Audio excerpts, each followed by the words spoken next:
isasampal ko sa inyo itong ipinagmamalaki niyong Rowena Guanzon. Ito pa lang si dati Ayan ha, ka-DDS nyo na ang magsasabi nito ha. Kapwa ninyo na DDS ang magsasabi na si Rowena Guanzon ay hindi nyo kakampi. No? Gusto niyo marinig? Masasaktan kayo. Sabi niyo pa noon, Guanzon, Guanzon, di ba? Mama Bing, yung dati na tinatawag nung mga kakamping, Mama Bing, kayo na ang tumatawag ngayon. Kaya pala ako naka-Gucci. Wala nga la Rolex. Kaya pala ako naka-Gucci na sombrero kasi kasama sa sa tatalakayin natin.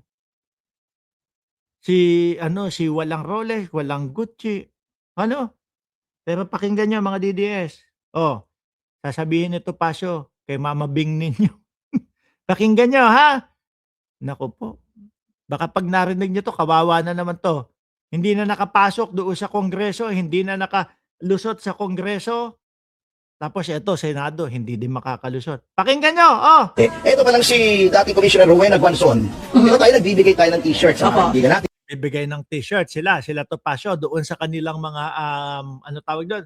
Sa kanilang mga rally-rally, pinapamigay.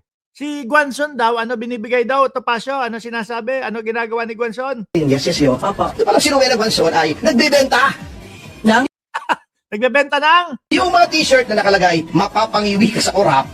Nagbebenta ng t-shirt. Pinagkakakitaan. Mapapangiwi ka sa korap. Ano yun? Paulit-ulit na lang bang ganon? 2022, ganon na yung ginawa niya. Paulit-ulit po na may hawak na Coca-Cola, tapos merong boxing gloves. Di ba? Walang laman. Sa plataforma dun. Mapapangiwi ka? Yun na yun. Di ba? Sige, tuloy natin si Topacio. Bardagulan, kung may mukha niya, ay...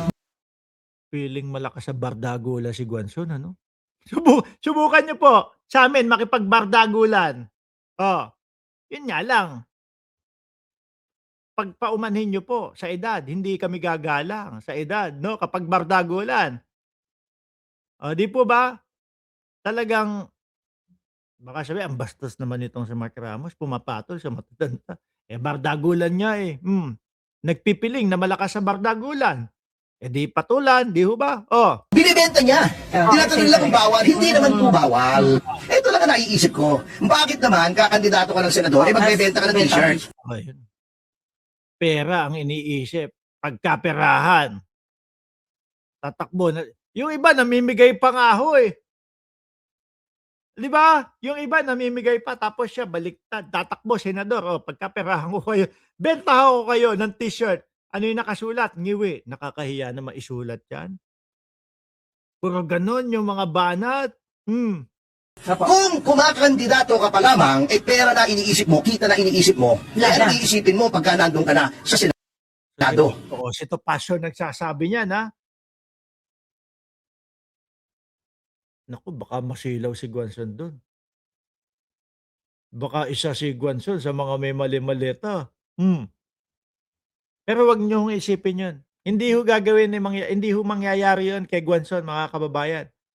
Bakit? Kasi po mahihirapan yan Mahihirapan po lumusot yan. Bakit? Sa loyalista at sa mga sumusuporta sa gobyerno. Sino sa tingin ninyo ang boboto kay Guanzon? Ako, iboboto ko yan? Hindi Malabo na makakuha ng boto sa government supporter si Guanzon. Sa mga kakamping po, mga kababayan, tingin nyo po mauutupan ni Guanzon yung mga kakamping? Bomalabs din ho, mga bossing. Di ba? Pag keto napanood ng mga DDS, panigurado ako, aayawan na din si Guanzon. Pakinggan ninyo yung tunay na DDS na si Topacio kung ano ang sasabihin kay Guanzon. Di ba? Alam ba ng PDP yan? Hindi naman po miyembro ng PDP si Commissioner Guanzon. Ang sakit nun. Yung tipong ikaw, pinagpipilitan mo, nakasali ka doon sa PDP, pinagpipilitan mo na nandun ka sa PDP, tapos hindi naman pala kasali. Aray. Oh, tuloy. Pilit lamang niyang idinidikit, iniugnay yung kanyang pangalan kay VP Sara. Bakit? Dahil sikat, popular, malaki Oh, sikat daw. Gusto manalo. Eh, kaya lang parang mali ang ano ni Guanzon. Lalo na may kiss of death po ang mga Duterte ngayon, mga kababayan. Oh, di ba? Biruin mo, tingnan mo. Inendorso ng Vice Presidente yung kalaban ni Joel Chua. Talo. Panalo si Joel Chua. Inendorso ng Vice Presidente yung kalaban ni Beatrix Luistro. Talo yung kalaban ni Beatrix. Panalo si Luistro. Inendorso ng Vice Presidente, yung kalaban ng anak ni Congressman Acop. Talo din. O di ba? Eh, tapos diyan siya sumingit sa mga DDS. Eh, malamang makalasap 'to ng isa pang pagkatalo ho, mga bossing.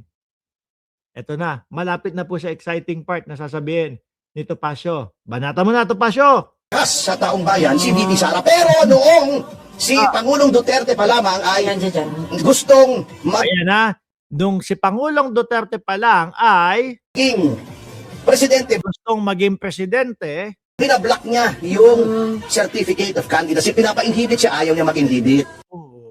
biruin mo yun, pinablock niya yung COC ng dating Pangulong Duterte para hindi maging presidente. Ano pa? Bago, nung presidente na si Pangulong Duterte, kung ano-anong sinasabi laban dito, kay Masanwa daw, kay Bastos daw, kay puro red jokes, pati Hindi, gusto naman ng mga DDS yung Bastos eh. Okay lang sa mga DDS yun. Pero ano yung banat kay VP Sara? kay VP Sara, tinawag ang Fiona, tinawag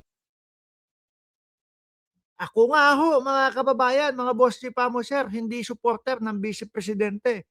Pero hindi ko ho tinatawag na Fiona. Hindi ko ho tinatawag. Bagkos, ay sabi, nagagalit sa akin yung Team MR. Sabi ko, basta ako, iba, yung tingin ko sa maganda. Nagagandahan ako sa Vice Presidente po, mga kababayan. Ano, sabi nung iba, wala naman laman utak, sabi nung Team MR. Kasi sabi ko, ako, nagagandahan ako. Pero biruin mo, manggaling kay Guanzon. Ano tawag niya sa Vice Presidente? Fiona daw ho. Kaya pa mga DDS? Tuloy. yung basically, tinatawag niya magnanakaw nun eh. Si VP Sara eh. Tinatawag ding magnanakaw. Ako nga ho, sabi ko sa inyo, hindi ko natawag kahit isang beses na magnanakaw si Vice Presidente Inday Sara Duterte. Kasi po ako, gumagalang po ako doon sa proseso. No? Hindi po nahahatulan at hindi pa po guilty sa pagnanakaw ang Vice Presidente. Kaya hindi ko sinasabi sa Vice Presidente. Yun nga lang po, patuloy akong nagtatanong, ano po ang sagot ninyo doon sa mga confidential funds? O di po ba? Pero kay Guanzon, ayan, si Topacio mismo nagsabi, tinatawag ni Guanzon na magnanakaw ang Vice Presidente. O di po ba? Yung ano daw, 125 million in 11 days. Andiyan ang post niya. Meron ako lahat. Tinawag yung Fiona. Ang daming sinasabi niya. Gawin mo yun. Tinawag na Fiona. Tinawag na magnanakaw. Si Guanzon. Mga DDS hindi ako yung nagsasabi niyan. Mismong kapwa ninyo, ka-DDS ninyo. Yan ang sinasabi kay Guanzon. Again, si VP Sara bago ang kapal ng mukha, gusto pang mag-spokesperson. Oo. Wala naman sasabihin si Guanzon. Di ba, panay lang ho, paulit-ulit, yung sasabihin ni Guanzon na kok, sabog. Diyos ko po, Lord. Ito yung talagang ipinipilit yung sarili niya sa politika no? Ipinipilit yung sarili niya na magkaroon ng posisyon no, mga kababayan. Si Guanzon, meron pang kaek-ekan, meron pang ine-ebas na ang sinasabi is, ano daw ho, yung sinasabi ni Guanzon, siya daw ang susunod